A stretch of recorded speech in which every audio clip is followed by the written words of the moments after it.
Okay, guys, welcome to Stay Fit While You Sit. This is Dr. David Harper, your host and sitting expert here speaking with you. This particular program is extremely important and valuable, especially for individuals who have a sedentary lifestyle. So it's very important that you sit tight, hang on. It's a bit of a roller coaster ride. We've got a lot of information to present, so let's get started. So this is a bit of my background, and so what you're going to see here is that there are a few things that I've done over the years. Some nutrition background. I'm a sports specialist. I've had some experience as a disability evaluator working with occupational health professionals. I do some soft tissue work in addition to being a chiropractor. There's some nutritional qualifications. I'm also a personal trainer and strength coach. What else here? I'm also a best-selling author for the Best Kept Healthcare Secret Revealed. I've been on TV, on TSN different times, Oxygen Network, Checks TV several times. Also been interviewed on XM Radio. I'm a subject matter expert related to hockey injuries on the hockeysource.tv website, which is a website that helps parents manage their issues related to hockey and their kids. I'm also a sitting coach and a corporate wellness specialist. So guys, the workshop agenda is pretty simple. We just basically need to help everybody that might watch this understand what the problem is, because this problem hasn't been heralded in any form. There are some grumblings in the media, and unless you know where to go for that particular information, you won't know what's really going on. We have a huge segment of our Canadian population that sit and are sedentary, and we also have a huge looming healthcare crisis with the costs associated with the boomers approaching 65, which we'll talk about in a minute. There will be a collision, in my opinion. There will be a collision between the costs associated with managing these chronic illnesses and diseases that are linked to sedentary living, which is then linked to being, staying seated while you work, and the availability of funds to be able to support you once you do become ill as a result of this. And because the funds will be limited, and because of this demographic shift in the population and not having enough working population to come in behind to feed our socialized medical realities, the only answer is to not get sick and to not have any type of these things show up. So that means proactive, self-directed living, and the biggest issue here is to be educated, and that's the purpose of this talk. So why do we have it? How is it spread, or how widespread is it? What are the consequences, etc.? Okay, so here are some questions that I need you to think about as you're listening to this presentation, because these will help you become thoughtful about who you are, and where you want to go. So how many feel as though you're healthier today than you were 5 years ago? Think about that. Do you feel today, as you're listening to this, that you're in a better place than you were 5 years ago? Well, what if you don't? And how many of you don't? How many of you remember what life was like before you had a sedentary job, before you began to sit? How many years have you been sitting? 5, 10, 15, 20? What will be your future? What are you looking at? If you've only been sitting for 3 or 4 years and you anticipate having to sit because of your job decision in terms of the type of job that you've chosen to do, you now are looking at another 20 or 30, maybe 40 years of sitting. How are you going to handle that? And how many of you don't remember what it was like before you had a sedentary job? For those of you who feel that you're healthier today than 5 years ago, what did you do to grow your health? And typically when I ask this question, I hear such things as I exercise, I walk, I garden perhaps, I curl, I play sports, I eat healthy, I get to bed earlier, I do some stretching, I have family time. There are things that we do that help to do this, and when I've asked these questions, the issue is that this isn't just done for one day. People just didn't exercise for one day and feel that was it. It became a lifestyle choice. It became a habit pattern. There was a change and a shift in the decision tree around what you do with your life every minute of the day, and the decision was to become more and more healthy. Okay, so how many of you expect to be healthier next year or the next 5 years compared to today? So here's a different type of question, but similarly asked. Compared to how you are today, how many expect to be healthier in the future? A lot of people haven't thought that through, haven't actually anticipated or created a health plan. Well, the problem with creating a health plan is you need to know where you are today, and oftentimes the technology doesn't exist for that. The technology that we have most readily available and considered to be free in terms of our accessibility actually measures whether we have disease or not. It doesn't actually determine how healthy we are. And how many of you don't? For those of you who expect to be healthier than you are now 5 years from now, what will you need to do to grow your health? Well, we know from the examples of individuals who feel healthier today than they did before, it's making different types of choices. It's decreasing your sugar content of your diet. It may be decreasing the amount of soft drinks that you're consuming, or refined sugars. And for those of you who do not expect to be healthier in 5 years than you are today, based on what you've learned today, without even getting into this program that we're going to have, what could you do to cause your health to grow and improve? Well, I think the answer is simple and it's easy. You lose your health not as a result of an event, but the result of lifestyle. So if we agree that it's a lifestyle change that is necessary, the only way to get it back and to flourish over time is to make the wisest lifestyle choices. But the biggest issue about making wise choices is to know what the actual game is that's being played. What is the game of life that your body is subjected to that's being played? If you don't know what's going on, you don't have the tools to be able to make the change. You've got to get your head out of the sand and realize just exactly what's going on, because all of us have adopted a sedentary lifestyle. So how could you possibly be as healthy as you could be if you were not sedentary? So let's talk about how to recover your health and to change your lifestyle even though you work in a sedentary lifestyle. So guys, who's in? And so let's begin to define the problem. So centenarians, those living to 100, are the fastest growing percentage of our population. The boomer just turned 65, January 1st, 2011 of this year, and over the next 20 years they will begin to turn 85, and then so on. And the boomers make up 30 to 40% of the population, so whatever resource was available to deal with the consequence of not having looked after oneself in terms of chronic illness and disease, all of those resources will be taken up by the sheer numbers of individuals that will require them, because we're living longer in this part of our population database. So we're living longer, we're working longer, and feeling the effects of poor lifestyle, which is chronic disease. And I've listed some of the main ones here. But realize, guys, that heart disease, cancer, all of these things are all preventable. They're preventable because the reality is that these conditions only occur as a natural and logical outcome of the body's inability to cope with whatever environment you've placed it in. Did you hear what I just said? Basically what I'm saying is that chronic illness and disease is not something that happens by chance. It happens as a result of small little negative influences of function and performance that begin to accumulate over time and then manifest eventually as some type of reactive situation that we just happen to define as heart disease or cancer. And the only way to beat these is to not get them. And to not get them, we need to know what it is that the various different environments are that cause us to potentially make these more of an issue for our future. Because more and more jobs are moving away from the movement aspects of work function to sedentary, as a computer and service industry requires that we sit. More and more office workers commute into work. A 2005 study found that Canadians spend an average of 63 minutes a day commuting, compared to 54 minutes in 1992. And here's what happens to our body when we sit for too long. There are issues in the head, the lungs, the arms, stomach, digestive function, fluid in the legs, obstructive sleep apnea. All of these things are the consequence of having sat for too long. So the issue becomes that the very tool, the computer, that has helped to generate this long list of physical problems and disease that are chronic in nature, needs to be the very thing that vindicates these problems. Ignoring these issues ignores the real hazards that exist from sitting for prolonged periods of time. Everyone, the employer and the employee, needs to be made aware of the potential for health issues related to prolonged sitting and to treat it as a hazardous environment. This is totally reversible with lifestyle change. So why do we have a problem? The average employee spends a staggering amount of time in a chair. If you work from age 25 to 70 years old and 8 hours per day in a chair, that's 15 years of your life sitting in a chair. And what the reality is that most people go from one sitting place to another sitting place. They go from the car to their desk to their car to their couch. So here's some research. In Canada, after 2 to 7 hours of uninterrupted sitting, there is evidence that there is enough to increase the subject's blood sugar, to decrease their good cholesterol, and to have a real impact on their health, says Travis Sanders. Mark Tremblay, director of the same group, says our cells and muscles actually respond to the strains of prolonged sitting in a negative fashion.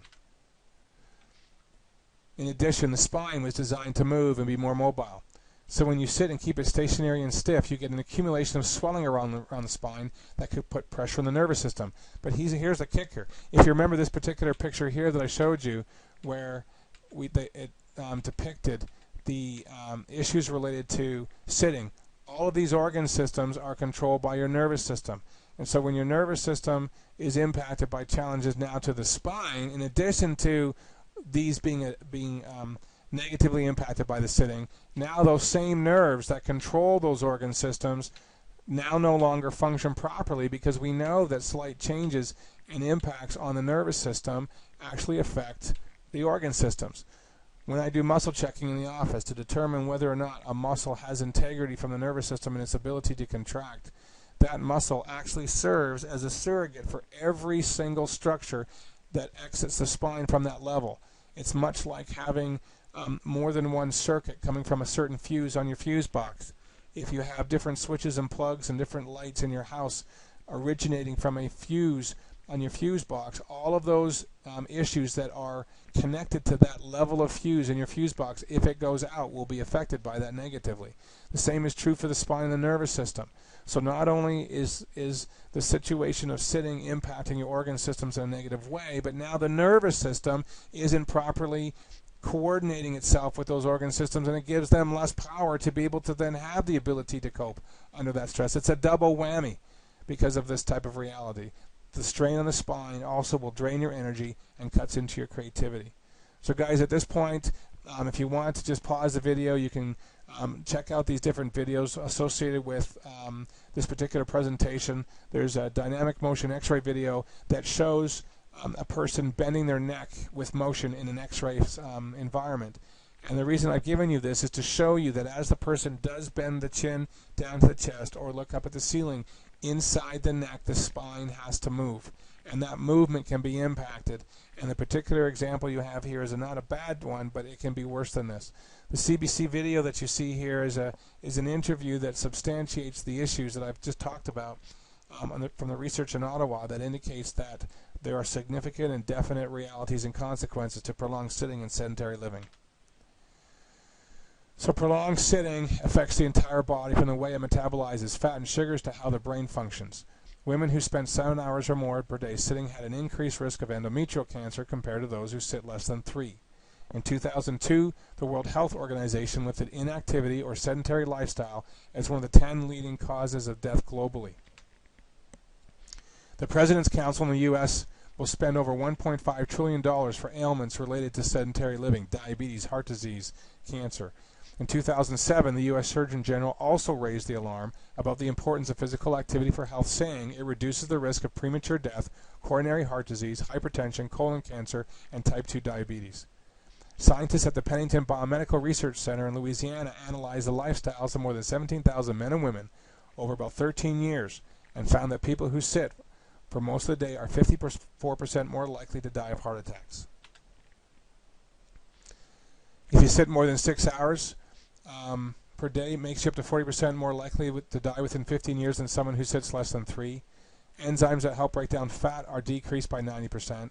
Insulin sensitivity drops, making you more susceptible to diabetes. Those who sit 3 hours a day watching TV are 64% more likely to develop heart disease and are just as fat as those who watch 3 hours and exercise. Each extra hour of watching TV from this 3-hour limit, you increase an 11% higher risk of death. Statistics Canada suggested that screen time, the number of hours spent watching television or sitting in front of a computer, should be considered a distinct contributing factor to obesity, in addition to physical inactivity and diet. In a 2009 study, only 5% of the Canadian adults compensate for the time they sit at work through exercise. There's a huge opportunity to make a shift and a change into the consciousness of individuals who sit, as well as the consequences that are all these chronic illnesses and diseases that we're paying for.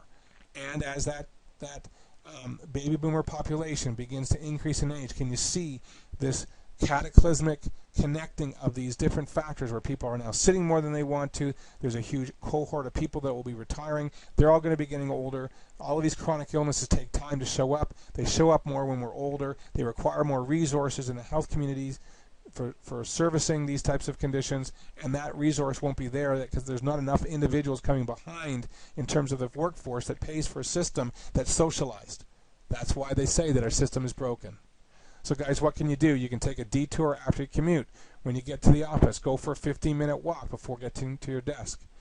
Here's a 50-10 rule. For every 50 minutes in a chair, spend 10 minutes getting up out of the chair and moving to create circulation in the lower back and the hip joints. So the only answer to this challenge, gang, is to be well. Wellness and not getting sick and also avoiding the potential of a health challenge is the only solution. And the solution that we have to help you with this is Mosaic Wellness University, and also the roadmap to wellness, using the Creating Wellness assessment that we'll describe and talk about later. We can actually measure how well you are, and in that measurement we can provide you with the benchmarks and necessary roadmaps to help you get to the place that you really want to get to. Because movement is life, gang, and the M of Mosaic is to move well. Remember that only 5% of the Canadian population actually compensate for the time that they sit at work. And at Tim Hortons, you have the Tim Fit Center. It's a ridiculously inexpensive amount of money to join. But to do exercise and to have time spent doing things is important, to have fun and fitness. There's exercise classes that are possible. There's a spinning class. There's a martial arts type of exercise type class. There's yoga. Wellness University, you see in the center here, is something that Mosaic has. So Mosaic, I'm the founder of Mosaic Wellness University, and it's something that you can actually do. It's a 12-month training program. It's only, it's regularly $99 per year, and that's a per year fee. There's 12 modules, there's exercises, there's educational components, and you get to graduate from this program, this university quality program, better educated and knowing how to handle all the different aspects of what it means to be healthy and well. Okay, guys, the issue here again is to get moving and to keep moving. So I want to talk a little bit now about some of the typical things that people see in the musculoskeletal or the joint areas of these types of problems. The first one is a significant issue called the upper cross syndrome. So this syndrome is also called the student syndrome or the corporate syndrome. It's the most common trait, having tightness in the upper traps and the back of the skull, triggering headaches. For those individuals that get headaches or feel that they're tight, this syndrome is characterized, as you'll see here, by the amount of time that's spent bending over. The x-ray in the middle shows that the consequence from an x-ray perspective is that the neck actually straightens. So you see how this crosses. You've got tight chest muscles in the bottom left on that little diagram here on the right, figure number 5, where the pectoralis is tight. You've got inhibited muscles in the neck that are flexors, so the head begins to shift forward over top of the shoulder, and that increases the amount of strain in the upper muscles of the back because the head effectively becomes heavier. We actually have a system in the clinic called Biotonics, and you can check it out at biotonics.com. That's biotonics.com. And this is a system that actually measures through dots and balls the actual angles and degrees of what your forward head posture syndrome is, because it's that particular issue that then leads to spinal degenerative changes and arthritis. There's also a lower cross syndrome. It's caused from prolonged sitting. So what I generally see with individuals is they have weakness in the arms, carpal tunnel problems, thoracic outlet problems. We'll talk about that in a minute. These problems are all consequences of the upper cross, and the lower cross syndrome causes things like sciatic pain, lower back pain, leg stiffness, knee pain, and these are caused in the same way. You can see here how there's a cross. There's an inhibited abdominal area. There's a tight psoas or hip flexors. The erector spinae, the gluteals are inhibited. So these are situations, and in the presentation that we give, we ask people to stand and to find a partner and to look at their partner and see how their posture is. Does it look like this individual in the middle of the screen here, where the head's forward, the tummy's forward, as the body has been compensating negatively to the consequences of sitting? So what other common places can we get trapped to staying in one position for long periods of time? And these are just some simple diagrams that show where our body positions can cause us to be patterning. One of the things to recognize and realize, and the best example is someone who's actually broken an arm or a leg and has had a cast for a period of time, that when the cast is removed from having the arm positioned in a place where it allows the healing of the bone to occur, what happens when that cast is removed?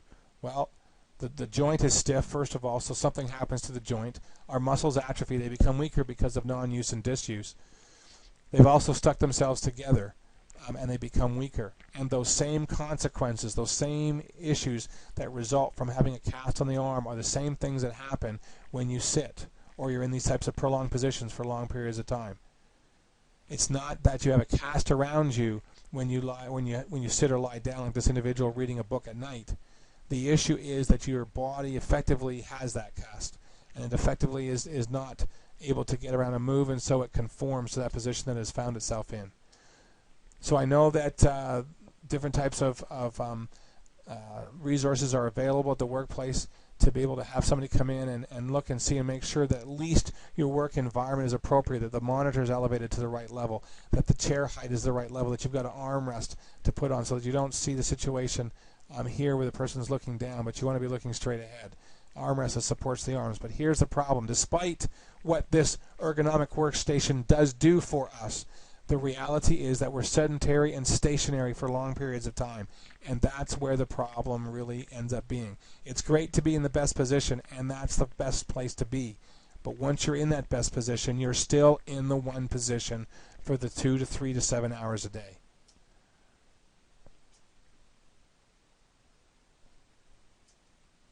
And here's what happens again to the neck. The picture on the left is a normal view, and the picture on the right is an abnormal view that results from that sitting and prolonged looking at a monitor. You can see how on the left that the top part of that black curve is actually over top of the bottom part, which would mean that the ear is actually over top of the shoulder.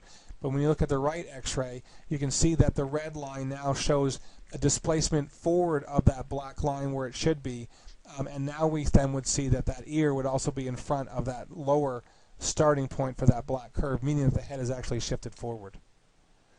And when that head shifts forward, as this individual does here, you can see that the ear is now in front of that shoulder. And these guys, there's an explosion that goes off, and these are the types of things that actually can happen. Headaches, neck pain, TMJ or jaw pain, arm pain, degenerative changes in the spine, as I just showed you, thoracic outlet syndrome, where there are problems associated with the shoulder impacting numbness and tingling into the hands. You'll stretch cords and nerves. For every inch that the head goes forward, it actually tractions the cord or pulls the nervous system inside the spine 5 to 7 centimeters. And that type of research was done by a neurosurgeon who won a Nobel Prize for his work. So what can we do practically to keep the back and neck in the proper posture? Well, what I need you to do is to sit comfortably in your chair right now, and I want you to think about Elvis. Elvis, you say, Dr. Dave. Why Elvis? Well, Elvis is known for being the man who introduced the swivel hips to the stage. So I want you to swing the hips in figure eights to the left and figure eights to the right, in circles to the left and circles to the right, to keep that back and spine moving and as mobile as much as you possibly can while you are sitting. I don't want you sitting with your foot underneath one side of your bum.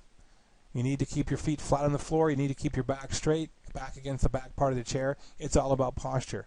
Because when your foot is underneath your bum in that position, it actually changes the platform, causing the spine to tilt off to one side. Well, you don't want to stay there, so you lean back against that tilt, and that's what causes changes and curvatures of the spine that sometimes we might call sciatica. Schedule a meeting on the move. If you have a building that's separate from where you are, take the time to go for a walk. Yes, it's cold in the winter time, but it's that movement, that chance to get up and move the leg muscles that pumps that lymphatic fluid out of your legs, and it's only done through that pumping muscular action. We all have seen situations or heard of stories where soldiers around Buckingham Palace, let's say, for example, have fainted or have fallen down because they've just lost consciousness. The main reason that happens is because of the pooling of blood within the calves. It's the contraction of the muscle over time that actually begins to pump that excess fluid, that swelling component, back out, and that's where blood clots and issues come in. Regularly stretch the lower back, hips, shoulders, arms, etc. And we've talked about the lower cross and the upper cross syndrome. So here are some x-rays that happen that show the difference between before and after treatment with chiropractic care. The neck curve is actually reversed in the after treatment, where you can see how that forward flexion of the spine is now changed and the person actually shifts. This is after of a 17-year-old with lower back, and you can see the difference in the changes in the curvature that occur after 6 months of care. And guys, this doesn't change overnight. It doesn't change overnight in the same way that teeth in the jaw with braces don't change overnight. You don't take the braces off after a month. They can be on there for 2, 3, 4. I've heard as many as some patients I've had 6 years in terms of having braces on. It's on there because it takes time for the bones to change, the teeth to change in the bone, I should say. And then what do they do after you've taken the braces off? There's a retainer to retain the position of the teeth to prevent them from wanting to go back to their old habit patterns. Healing takes time. This particular slide shows the difference of progression towards the arthritic changes that occurs when you change the position of the spine, both in the lower back and the neck. This type of arthritic change then is modifiable through the proper positioning, because when things are normal, as you see in the top left here, then things stay the way they should. But mild arthritic changes in terms of the decrease in the disc height that you see in the top right, that progresses through for the lipping and the spurring, and then further degenerative changes are the natural and logical outcome of the body's inability to cope with position that's caused by changing of that position that sitting helps to generate with that lower and upper crossed component. Everyone needs to realize that the spine is the basis for the posture. If your posture is poor, then your spine is poor. And prolonged poor postural alignment will eventually lead to spinal decay, just as poor oral hygiene will lead to oral decay. It's a lifestyle. People often say that once you go to the chiropractor, you have to go to the rest of your life. No, you don't. You can choose to do whatever you wish. However, chiropractic, like dentistry, is a lifestyle choice. A lifestyle choice of health and wellness that becomes proactive in its mentality and its scope and its principle to prevent the chronic illnesses and diseases that we've talked about happening through the nervous system. Because remember, everything is communicated and coordinated and managed through your nervous system. And if your nervous system is negatively impacted by poor positioning of the spine, that's aggravated by poor sitting, then you will be setting yourself up for the potential where now the stresses will be attacking an organ that no longer has the vitality that it should, because the nervous system is no longer functioning the way that it should. Here are some further exercises, just some things that you can do while you're sitting. You're going to see here this wrist extension exercise. As you bring your arm out in front, I want you to bring your fingers back like the picture shows here, keeping your elbow straight. Take your other hand and pull back on the fingers and feel that stretch in the lower part of the forearm. You must keep your elbow straight, and you must keep the crease of the elbow pointing up towards the ceiling, especially with this next exercise of wrist flexion. The hand is now forward, but you've got to make sure that that elbow is straight and that you've rotated the elbow so that the crease of the elbow is pointing straight up to the ceiling. Now you pull your fingers back and you should feel that stretch on the top part of the hand.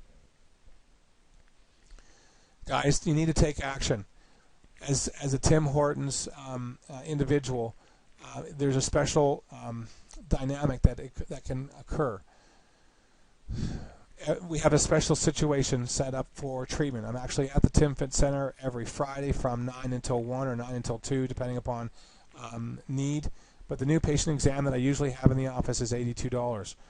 We cut that in half down to $41, and we give that to the camp as a donation. Each treatment, no matter what tools are used, is only $50 and only to a maximum of 10 treatments. Basically, you have $500 as an allotment for your insurance premiums, and we will only charge you the amount of that $500. Anything beyond that is complimentary. You receive 90% back of that $500. There's a card and a magazine that you might want to ask for that you can get. There is a coupon that is associated with this particular presentation online, and that coupon will help you manage getting into the M.O.S.A.I.C Wellness University, as well as something called My Creating Wellness Space, which is a wellness community website with access to recipes and blogs and exercise programs. That's available to you. The M.O.S.A.I.C Wellness University, the cost is $99 per person, but it's only $49 per year as a Tim Hortons employee or family member. It's a special reduced rate that I'm giving to you. So guys, there's a lot of things that are possible and available with this particular program, and it's my pleasure to have had the opportunity to have presented this to you. Sitting is a real issue. It's a hazardous environment. You need to take it seriously. I hope that I've given you enough information to make the case for that, to perhaps even shock you a little bit, shock you into action. Unfortunately, most of us really only truly do act once we're faced with something that is our own, or action is our only option. My dream and my vision would be that the corporate population of Tim Hortons employees would take this proactively and be a model for Canada in terms of how wellness education through M.O.S.A.I.C Wellness University, the roadmap to wellness, My Creating Wellness Space, and the care that we're providing on site gives them a chance to make a big difference in their world by being available physically to enjoy their body for a lifetime. Guys, it's my pleasure, and I appreciate your attention.